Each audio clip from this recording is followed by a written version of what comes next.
अगर आपको इस जिंदगी में किसी एक इंसान में कमी दिखाई दे रही है तो जाकर उससे बात कीजिए, लेकिन अगर आपको हर किसी में कमी दिखाई दे रही है तो सबसे पहले अपने आप से बात कीजिए। नमस्कार दोस्तों, मैं हूं आरजे कार्तिक और आज मैं आपको एक ऐसी कहानी सुनाने जा रहा हूं जो शायद आपको भी अपने ही सामने खड़ा कर दे। ये एक आम सा ऑफिस था। रोज की तरह उस दिन भी सुबह के ठीक 9 बजे कर्मचारी ऑफिस पहुंचे। कोई जल्दी में था, कोई मोबाइल में व्यस्त, कोई कॉफी का कप पकड़े हुए। सब कुछ बिल्कुल सामान्य लग रहा था। लेकिन जैसे ही सब लोग मेन गेट के पास पहुंचे, उनकी नजर नोटिस बोर्ड पर लगी एक सफेद शीट पर पड़ी। लोग रुक गए, एक दूसरे को देखने लगे और फिर पढ़ना शुरू किया। उस नोटिस में लिखा था, हमें अत्यंत दुख के साथ ये सूचित करना पड़ रहा है कि उस व्यक्ति का कल रात निधन हो गया है, जिसकी वजह से आपकी ग्रोथ, आपकी तरक्की और आपकी उन्नति रुकी हुई थी। अंतिम दर्शन के लिए कॉन्फ्रेंस हॉल में एक ताबूत रखा गया है। सभी कर्मचारी एक एक करके दर्शन कर सकते हैं। नोटिस पढ़ते ही पूरे ऑफिस में सन्नाटा छा गया। सबके मन में एक ही सवाल था, वो कौन था? कौन था जिसकी वजह से हमारी सैलरी नहीं बढ़ रही थी? कौन था जिसने प्रमोशन रोक रखा था? कौन था जो हमारी लाइफ में रुकावट बन गया था? किसी ने कहा शायद बॉस, किसी ने सोचा एचआर होगा, किसी के मन में आया मैनेजमेंट।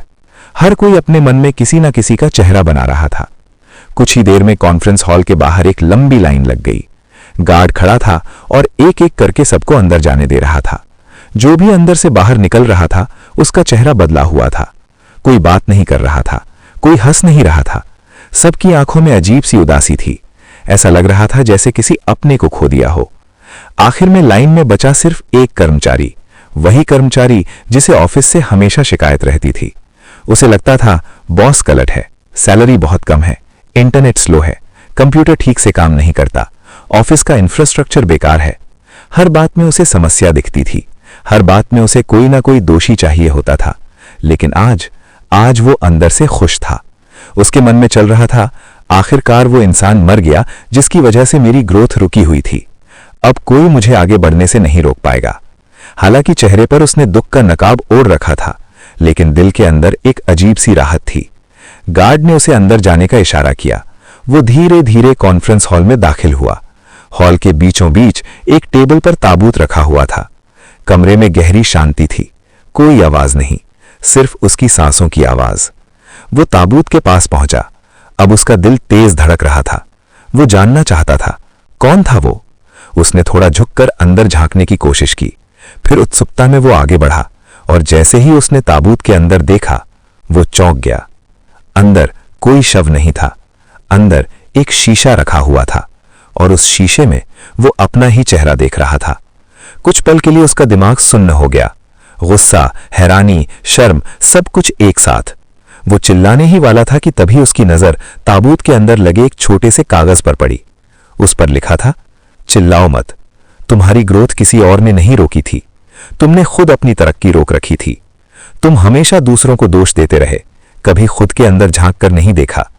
अगर बदलाव चाहिए तो शुरुआत खुद से करो। उसकी आंखें भर आईं। उसे समझ आ गया था, जिस इंसान को वो सारी जिंदगी दोष देता रहा, वो दरअसल वो खुद था। वो चुपचाप पीछे मुड़ा और उसी तरह बाहर निकल आया जैसे बाकी लोग निकले थे। झुका हुआ सिर, भारी कदम और खामोशी। उस दिन पूरे ऑफिस में कोई ज्यादा बात नहीं हुई। सब लोग अपने अपने काम में डूबे रहे, क्योंकि सबको जिंदगी का सबसे बड़ा सबक मिल चुका था। अगर कोई आपको आगे बढ़ने से रोक रहा है तो वो दुनिया नहीं, हालात नहीं, लोग नहीं, आप खुद हैं। आप चाहें तो अपनी जिंदगी बेहतर बना सकते हैं, बेहतरीन बना सकते हैं, और चाहें तो उसे बदतर भी। फैसला हमेशा आपका होता है। महाभारत में भी भगवान श्री कृष्ण ने अर्जुन से कहा था कि युद्ध तुम्हें खुद लड़ना होगा, मैं साथ हूं, लेकिन कर्म तुम्हें ही करना है। दोस्तों, जिंदगी में हम अक्सर दूसरों में कमी निकालते रहते हैं और खुद के अंदर झांकना भूल जाते हैं। आज एक बार खुद से सवाल पूछिए, क्या सच में मेरी ग्रोथ किसी और की वजह से रुकी है, या मैं ही खुद को रोक रहा हूं?